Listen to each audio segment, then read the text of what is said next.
Real quick, it's good to see you. Nice to see you, man. In Gennady's corner, just talk to us about what can we expect with this from this Dazn deal. I think that the zone is trying very, very, very hard to be the leader in signing all the great talent, and that just tells us that they're going to have some great fights. We're happy in the partnership that was formed. I know there was a lot of speculation, a lot of reliable sources that didn't know nothing about what the hell they were talking about. It took so long because Gennady wanted to make sure that the deal was a deal that was going to be long-term for him. It's not just about Gennady Golovkin, it's about what he wants to do. And I think that the zone was able to provide that for him. Yeah, and speak to us about that. They're promoting 2 shows a year starting 2020. How does that affect his career? Let me say this. That was the plan 2 years ago. That's why Gennady's been looking for fighters. We have one in the gym now, Ali Akhmedov, who is one of his signees. But the speculation before that he was out in front and Tom wasn't around, and we all work for GGG Promotions. If GGG is going to be a promoter, he needs to be out in front, needs to be out speaking. That's the reason why he was the one dealing with all this, because his intentions are to be a promoter. He's going to sign more fighters. He's going to fight his fights, but he's going to allow us to do the part of GG Promotions that needs to be done while he's still a fighter. Why is it so important for him? Is it because he wants to open a door for fellow Kazakh fighters, or just in general he wants to? In general, if we can sign fighters with the same work ethic, with the same character as Gennady, then we don't want a lot of fighters. I don't want a lot of fighters in my gym. I want fighters that are going to give us the kind of work and give us the kind of performances and the kind of development that like G and like Ali Akhmedov. If we can get fighters like that, 3 or 4 fighters that are fighting on his cards that we can develop while he's still fighting, and then they will go on after Gennady, then great. And of course, Abel, I have to ask you, based off Twitter, you're saying the sources, they're always wrong. They were there in this case. A lot of people felt that maybe you and Lafleur weren't going to be in his corner. Obviously, you guys are. Just talk to about just watching that unfold within the social media and the interviews and all that. And what do you think? None of us were saying anything. Okay, none of us were saying anything because these reliable sources hurt this game. Hurt this game because, just like I was telling Marcos right now, he feels like he's been slighted because now he takes another job and people don't know him no more. That's how we feel when you guys do what you do to us. Okay. Gennady needed to be out in front. Gennady, and we weren't going to explain that to nobody until it got final. Gennady needed to be out in front because he's the promoter. Gennady is, since he came to the States, probably 6 months after he came to the States, because it was over with Universum, Gennady has never been promoted by anybody but GGG Promotions.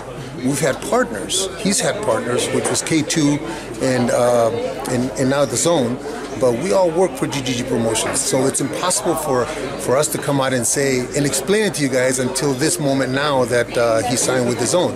But his contention and his what he wanted to do was make sure that he got shows on top of his shows so that he can move his fighters, so that we can move his fighters. Go ahead.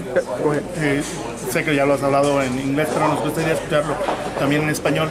Se habló mucho de que a lo mejor no ibas a estar en la esquina de Triple G en caso de firmar con Dazn. ¿Qué respuesta tienes sobre eso? Se hablaba mucho de muchas cosas que desafortunadamente mucho de ustedes quieren ser primero con saber algo y honestamente están lastimando, están dañando a nosotros y al deporte, porque la razón que no estábamos enfrente cuando estaba Gennady negociando con las compañías es porque él va a ser promotor después de su carrera. Nosotros trabajamos por GGG Promotions, Tom y yo. Si Gennady va a tener 2 funciones por año, además de las funciones de él, alguien tiene que mover sus boxeadores. Pero es difícil de decir eso antes de que firme este contrato. Pero desafortunadamente todas esas cosas dañan este deporte. ¿Qué tanto influenció el buscar esa tercera pelea con Canelo para firmar con Dazn? No era la pelea de Canelo que influyó para que firmara. La razón fue que le dieron todo lo que él pedía, las funciones además de las de él. pero si la pelea de Canelo es algo que el público quiere y ya que están los dos con la misma compañía es más posible, obviamente nosotros quisiéramos la pelea también. Me imagino que Canelo y Eddie y Chepo también. Hey, but can you just give us an assessment on the Canelo Jacob side, having fought both of them, you being in the corner? You know what? They're fighting for the consolation prize because they both lost to Gennady, so they're fighting in the losers bracket. I think it's a great fight. I think Canelo should win, but don't go to sleep on Danny. Danny's a heck of a fighter, but Canelo seems to be in Vegas. Danny's 2 points down already, so he's going to have to knock him down or knock him out in order to win. But Canelo's got the tools to beat Danny. Can I ask you, it was obvious that Dazn is a better fit for you, and you came to that decision. How much did it take for you to come to that decision? It took a long time, but it wasn't all negotiations. When Gennady said what he wanted or explained to them what he wanted, it didn't take long. What took long was that Gennady is the kind of person who doesn't make on-the-spot decisions. He was off boxing, he was on vacation, he was with his family. When it came time to do it, then he did it. It wasn't difficult. It's just that everybody assumes that there's all these negotiations going on. It wasn't that. Gennady is not going to be pressured by anybody. Abel, you said that you just want quality opponents for Gennady. What are some names that you're looking into for that team? Really, right now, it's they've given us some names, but it's kind of premature. I want to sit down with Tom and make sure that everything. It's not only the opponent; it's the location, it's the benefit to the sport, it's the benefit to Gennady, it's the benefit if it's a fighter. They just say we fight in Southern California. It's got to be a fighter that we in Southern California know if we're gonna. But we want good fights because it's going to prepare him for if we fight Canelo in September. Or before the end of the year, or if we fight Jaime. If we fight Jaime Munguia, we're going to have to be on our P's and Q's to be able to fight a Jaime Munguia or a Canelo. Hey, but do you guys really want the third fight? How bad do you want it? And are you content with what, like you say, you spoke confident about being the winner in both fights? Are you content with what you did in the first two fights that where maybe the third doesn't happen for whatever reason?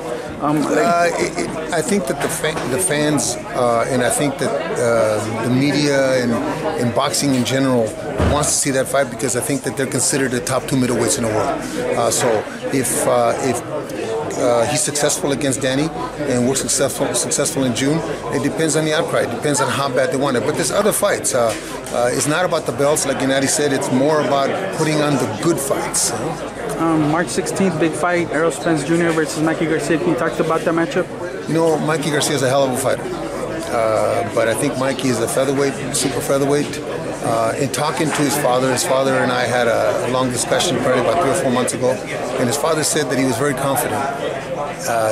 He saw something that he could exploit, and his father's a very intelligent man. His Spence? No, Mikey's. Mikey's dad, Eduardo. No, but you're talking about Spence. Yeah, he saw something that he could exploit, and I have to say that he's probably one of the smartest people that I've met in this sport. So if he saw something, I think Mikey will give Spence a hard time. I just think that Spence is a big man. And later on in the fight, it may be too difficult for Mikey. But I think we're going to be treated to a great fight. Did they tell you exactly what they saw to exploit? Yeah, but that's something between coaches, man. That's something between coaches and friends. After he told me, did you pay attention to it yes, but understand that we in this trade are learning every day. And when he pointed that out to me, I said, man, that's a smart man. That's a smart man. So if he sees his son doing what he told me he can do, Mikey can win. Do you think he'll win? I find it difficult because that's a big man. I still see Mikey as a featherweight, super featherweight. The last 3 or 4 fights have been decisions, I think, for him, right? So Spence is a big man coming down from 180 pounds. It's going to be difficult, but I think that Mikey will give him a run for his money. But even if he fights a perfect fight, you think it's just the size is too much? I think that if Spence is on him and he hits him and he hits him and he hits him, it's just you just wear him down.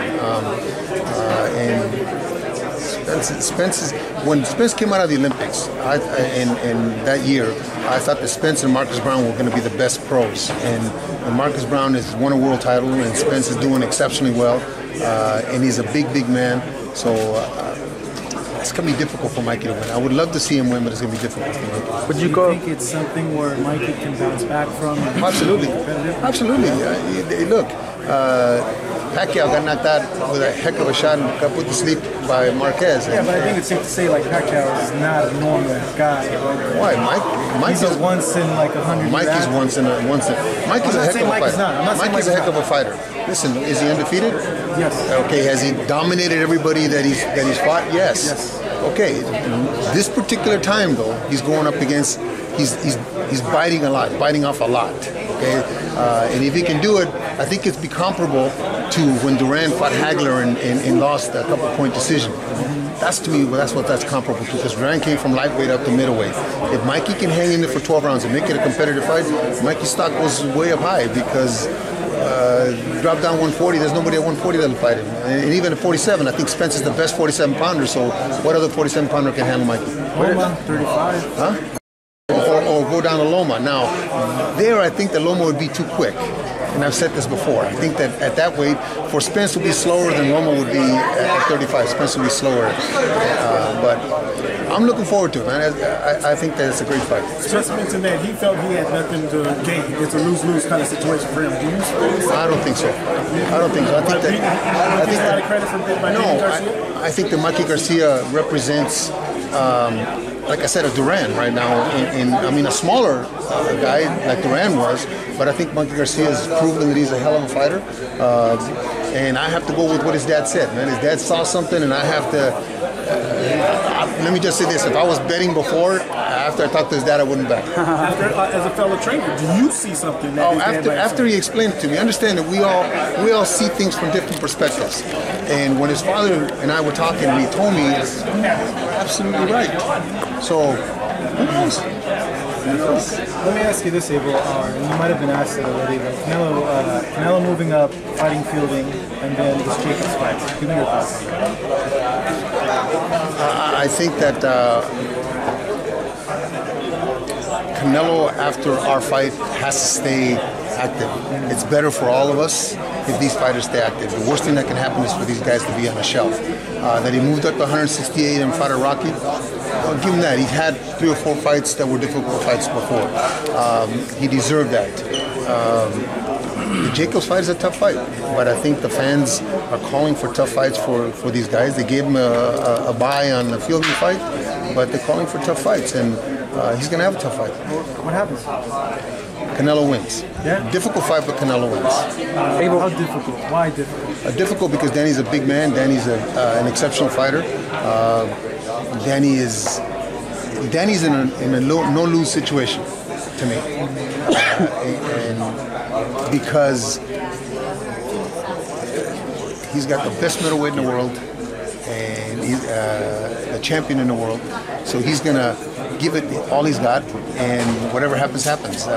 If he was fighting somebody less, now Canelo's the one that's got something to lose, not only the belts, but because he's got to look exceptional against Danny to try to prove that he did more to him than Gennady did.